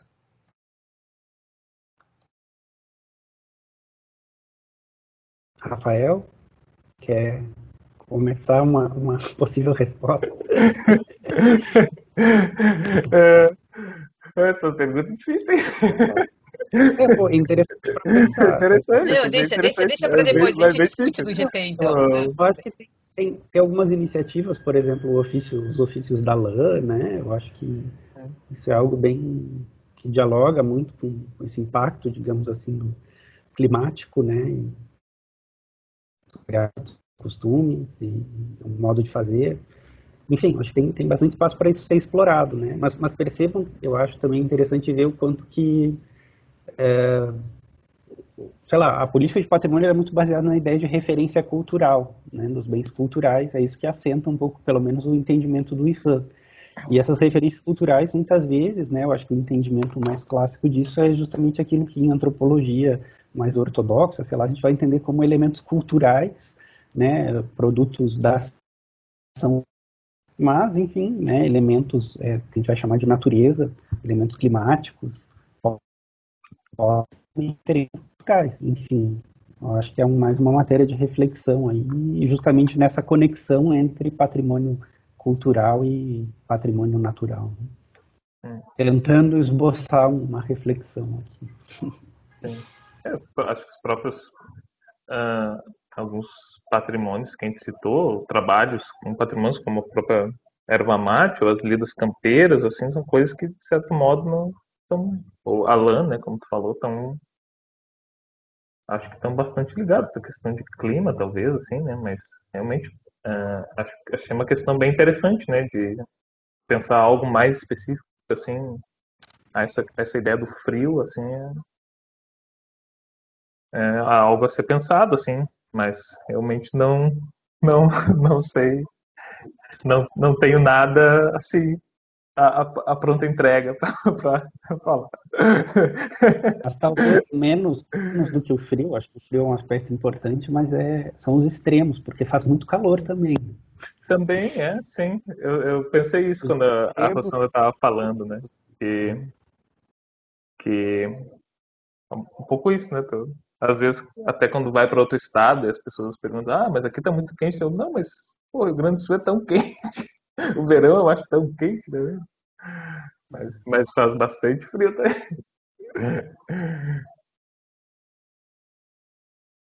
Desculpem a saia justa, guris, mas é que eu não resisti.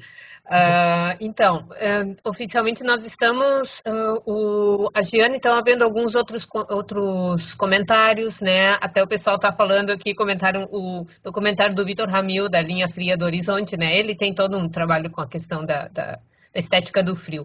Depois a Giane diz: olá, Caetano, aguardamos com expectativa a socialização do mapeamento feito pelo IFAM sobre os clubes sociais negros, né? Com o movimento clubista. Parabéns pelas falas de ambos.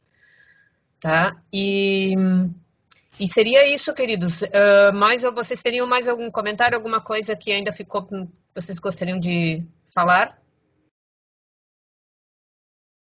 Bom, acho que então, a título de conclusão, né? Não sei. Isso, vocês vamos encerrando. Mas vamos concluindo. O Rafael quer falar alguma coisa? Não, eu só até uma das primeiras perguntas que teve até sobre essa questão do imaterial, do intangível, e daí me veio à cabeça tem das obras do IFAM que eu acho que discute um pouco isso, que é aquele registro do patrimônio imaterial, o dossiê final das atividades da comissão e do grupo de trabalho patrimônio imaterial. Eu me lembro que né, que eles trazem um pouco de como foi as reuniões, né, para estabelecer as normativas do patrimônio imaterial do IFAM. E eu me lembro nos textos iniciais ele trata um pouco dessas questões, né, de que palavra que a gente vai usar, né? Vai usar imaterial, vai usar intangível, oral, ultrapopular, né? Daí tem uma discussão assim sobre isso, assim. Eu achei esse um texto bacana, assim, para iniciar essa conversa. Vale a pena bastante. Eu acho que eles estão disponíveis no site do IFAM, se eu não me engano. Uhum. E, enfim, só eu gostaria de fazer um comentário aqui, cumprimentar a professora Giane e falar a respeito da devolutiva, né, do mapeamento dos clubes sociais negros. Realmente, isso é algo que o nosso instituto está em dívida. Havia o planejamento para fazer uma atividade devolutiva no ano passado, né, se não me engano, inclusive contava com emenda parlamentar da senadora Benedita da Silva para realizar esse, enfim, evento, né, com as entidades representativas para fazer o retorno e prosseguir o diálogo a respeito do registro, né, das possibilidades do registro. Devido à pandemia e devido às questões orçamentárias do ano passado para cá, infelizmente isso, como muitas outras das nossas atividades, acabaram ficando suspensas, né? Mas, enfim, isso é uma demanda que que nós somos conscientes. Eu, no meu diálogo, né, com o Departamento de Patrimônio Material, com a área central, reforcei várias vezes, né, essa expectativa, e a gente espera que isso possa ocorrer o mais rápido possível, né? E aquilo, né, eu acho que a gente tem que pensar algo que a gente não discutiu muito aqui também, mas que é o impacto da pandemia nessas atividades do patrimônio material. Porque, como diz a colega da Superintendência do Rio de Janeiro, eu concordo com ela sumarizou muito bem, a nossa área ficou muito prejudicada, porque a maior parte das nossas atividades envolvem aglomerações, né? São reuniões com detentores, enfim, estar em loco, e muitas vezes, né, os detentores de vários dos bens culturais não têm acesso, ou têm um acesso, às vezes, muito precário às tecnologias digitais, ou, enfim, não são de gerações muito familiarizadas com isso, né? Então, acho que por um longo tempo ainda, entre vários, né, dos efeitos da pandemia, isso vai ter que ser trabalhado como um efeito duradouro desse período que nós estamos vivendo, né? Queria deixar registrado porque eu acho que isso é um aspecto muito importante para os próximos anos, inclusive, talvez, né, nesse documento final do webinar, enfim, lançando ideias aqui. De resto, eu queria agradecer muito, sempre um prazer, e ficamos à disposição aqui na Superintendência para tudo que for necessário. Um abraço a todas, todos e todos. Eu também só agradeço novamente, né, o convite, a participação. Acho que esse evento é um evento bastante potente. A programação está bem legal, muito abrangente. Agradeço por ter participado e agradeço as perguntas, todas e todos que assistiram, que contribuíram com, né, das mais diferentes formas. Muito obrigado. E eu gostaria de... Olha, a nossa coordenadora apareceu de máscara, Letícia de Cássia. Gente, eu gostaria de também avisar que um dos objetivos principais do nosso seminário é justamente que esses conhecimentos cheguem aos 497 municípios do interior do Rio Grande do Sul, para que eles saibam, eles entendam as dimensões e as potencialidades de fazer todos essa valorização e esses mapeamentos inventários de patrimônio cultural em geral, e principalmente o imaterial é uma grande dúvida. Já é difícil trabalhar com material, que dirá com imaterial. Então fica dado também esse convite aos gestores públicos do interior, que quando tenham dúvidas com relação a patrimônio imaterial, entrem em contato com os dois órgãos, né, que seria tanto o IFAM quanto Superintendência Regional RS, quanto o IFAI, que é o nosso órgão estadual, que eles vão poder lhes ajudar, principalmente no caso para poder montar equipes municipais que possam vir a fazer registros municipais dos saberes locais, que isso cada vez mais a gente viu na palestra com as promotoras de Ana Marquesan e Gisele, que elas disseram justamente a importância crucial de que todos gestão do patrimônio local seja feita nos municípios. Então, fica dado aqui o nosso recado, né, que os municípios já sabem, entra em contato com o Rafael, entra em contato com o Caetano, tá? Letícia, manda bala. Não, eu só queria agradecer, né? Eu não podia deixar de agradecer o IFAM e o IFAI por esse apoio, por essa troca, né, de grandes informações para nós, né? E agradecer ao público que está assistindo. A gente está aí com mais de 70 pessoas. Isso é muito gratificante para nós, né? No momento que a gente pensou em fazer esse webinário e curso, né? Seria um grande desafio, está sendo um grande desafio. E aos poucos nós estamos ajustando, né? E daí colocar para o pessoal que logo a gente vai divulgar o Facebook do colegiado, né? Com as gravações, isso é importante. E para quem está ficando com problema de falta, também vamos resolver isso, porque eu sei que não é mais de uma pessoa teve problema com o link, né, da palestra. Então nós vamos ver essa questão. Então vamos encaminhando para o e-mail do EGOV, né, de planejamento, e daí a partir de lá a gente vai avançando, ver como resolve isso.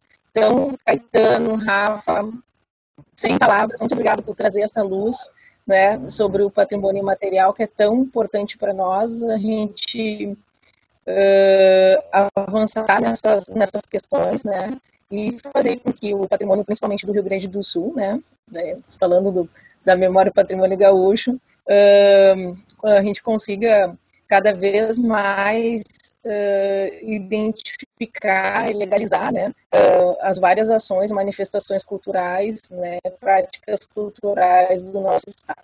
Muito obrigada Rosana, familiar. A gente vai se ver daqui a pouquinho. Isso.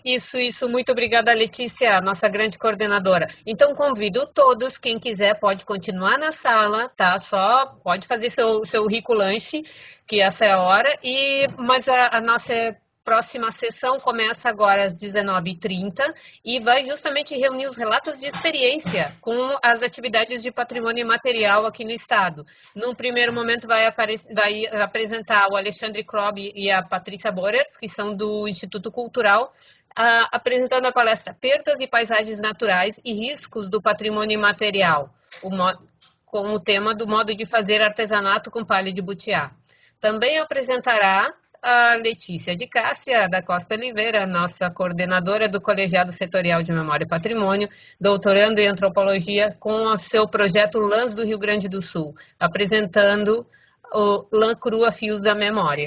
Então, fica feito o convite para vocês para depois de um breve lanche, voltar aqui firmes e fortes até as 21 horas, para a gente ver como foi feito, como as coisas estão acontecendo. Uma coisa é a teoria, né? Todo esse processo. Depois é como é colocado na prática. Aguardamos vocês, então, e até lá.